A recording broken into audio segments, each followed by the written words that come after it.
Hey there you guys, welcome back. I've been wanting to do this video for a little while, but I've been procrastinating with myself, and I think it's time. It's probably the wrong season. I should be repotting this. I'm going to be repotting this Philodendron pastazanum.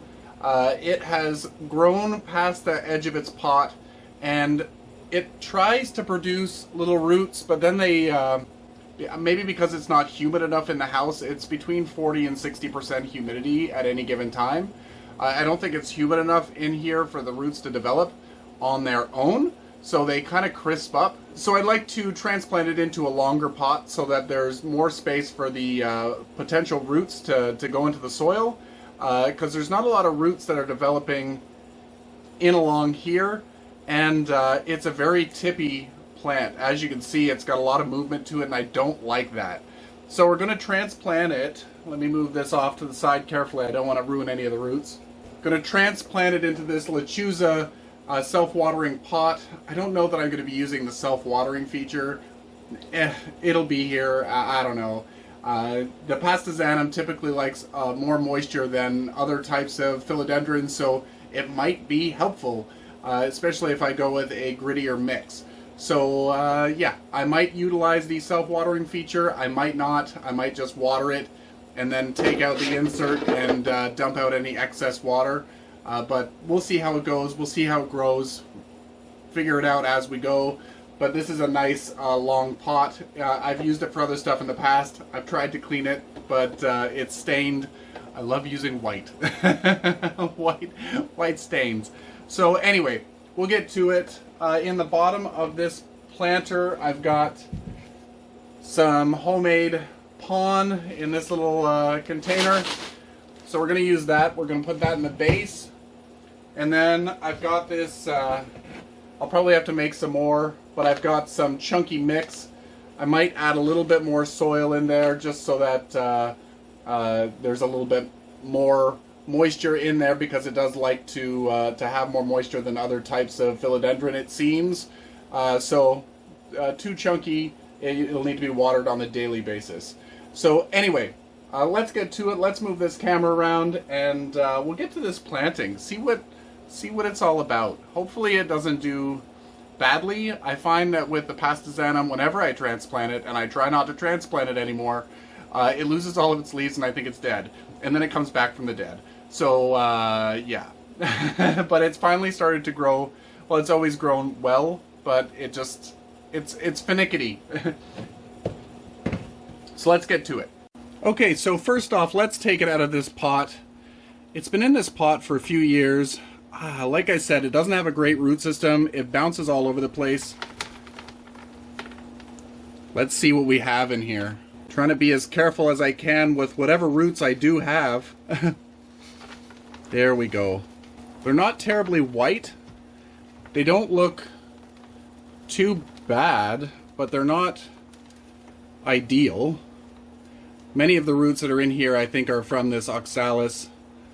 Let me move the camera down a bit so you can see it on the ground here. Okay, so here we go. If I don't have to remove all of the soil, I won't. But I do definitely want to take out as much of this oxalis as I can. This oxalis is a pain in the butt. When it goes outside, it self-seeds everywhere. All of my plants have it. I want to see where this... Sorry for the shaking of the camera.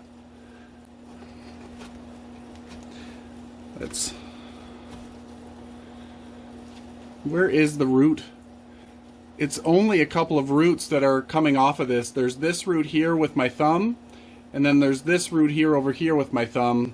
Oh, and this one. So there's only a couple of growth points of root. So the root system isn't as bad as I thought it was going to be, but I wish that there was more points, like I said, that were attached to the soil surface. As you can see here, we've got some lovely little roots that are starting to develop here, but they would never do anything if I left it in the pot that it was in, because it was dangling over the edge of the pot. So let's keep all of these roots. I'm going to go dump out all of the soil that's here that I took off, because I want to get rid of as much of this oxalis as I can. I'm not going to reuse this soil. Okay, so like I said, I want to make this just a little bit less gritty. So in this, I've got some coconut husk. I've got some large pumice, or medium-sized pumice. I've got orchid bark in there, fine orchid bark, or I guess a medium to fine orchid bark. There is some soil. There's some perlite. I'm going to add some more worm castings into this for a nutrient, and then I'm going to add some more. This is ProMix HP that I added in as well. So ProMix high porosity, and we're just going to give this a good mix. Should be gritty enough. I might add in some more bark. Actually, I'll add in some more coconut husk. Give that a mix in. The coconut husk is a really, really nice one. It stays moist, but adds good airflow. Here we go. Now we're ready. So I'll move this off to the side. And now we're gonna add in some of the pon.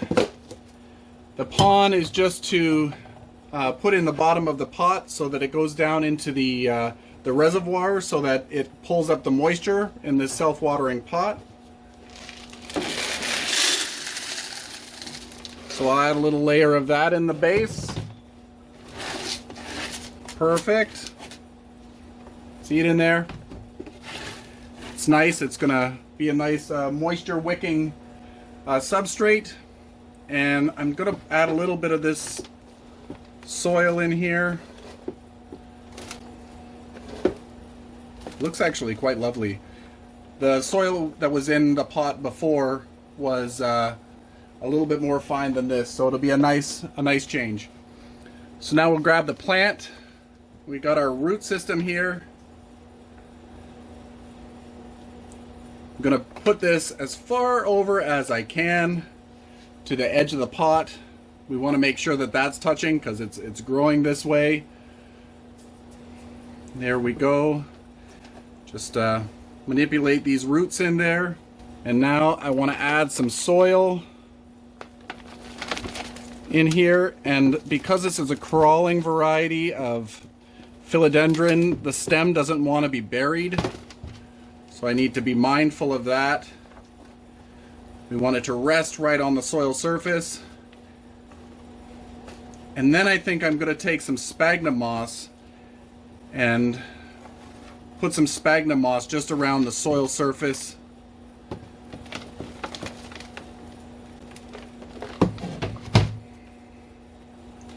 And I might even add a pin or two in there to hold it in place, or even a stake to put right at the end here so that it doesn't flop around. So let me go and find one and we can deal with that. Actually, let's put some moss in here first. Okay, so I've got some pre-moistened sphagnum moss. I'm just going to carefully layer it on the soil surface. I don't want to bury this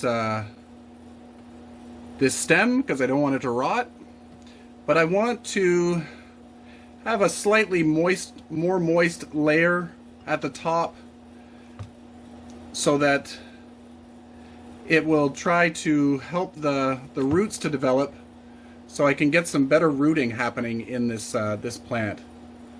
Because I know that it's been trying to start roots, but there just hasn't been a great home for it. This will also be a nice top dressing, a little decorative for the plant, so it's not, so it looks nice. A layer of sphagnum moss is always a pretty look. It also smells really nice too. And it looks like my light gave out. I guess I needed to recharge the battery. So anyway, here we go. This is it. And now I'm going to add a little bit of a stake, a support here, so that it doesn't keep flopping over. And then once it starts to develop roots, it will it'll hold itself up. Okay, so I've got one of these little butterfly clips, and I've got a little metal skewer. I'm just going to plunge the metal skewer in next to the plant, and I'm just going to attach it. You can't see that.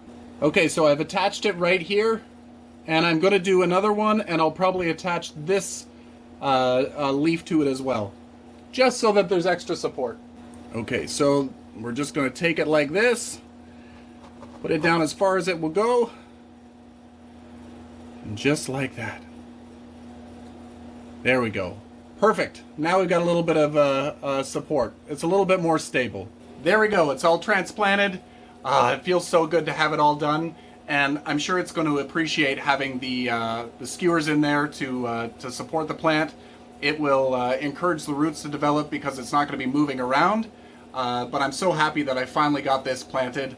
It's been, I don't know, I wanted to do this in the spring, but I got sidetracked by shiny things as that happens, and finally got to it now, but I'm happy that I did. I'm not going to water this in for a couple of hours anyway. I just want the roots to callus over if I broke anything, and I probably did. I don't want to water it too soon, but I will water it. I'll water it thoroughly, and like I said, I might just dump out the excess to start because I don't want it to sit in water for a while, and I'm going to just watch to see how the watering is. I might utilize it as a self-watering container if the plant likes it, but otherwise I will empty out the reservoir whenever I give it a good watering. So anyway, hope you enjoyed this video, and let me know how your pastazanums are doing, or your other different types of terrestrial or crawling philodendrons. They're so much fun to grow. I need to do this with my gloriosum as well. This leaf just fell off the other day. I'm waiting for the petiole to die back enough that I can remove it. what a shot. So anyway, this concludes this video, and until next time, you guys, happy growing.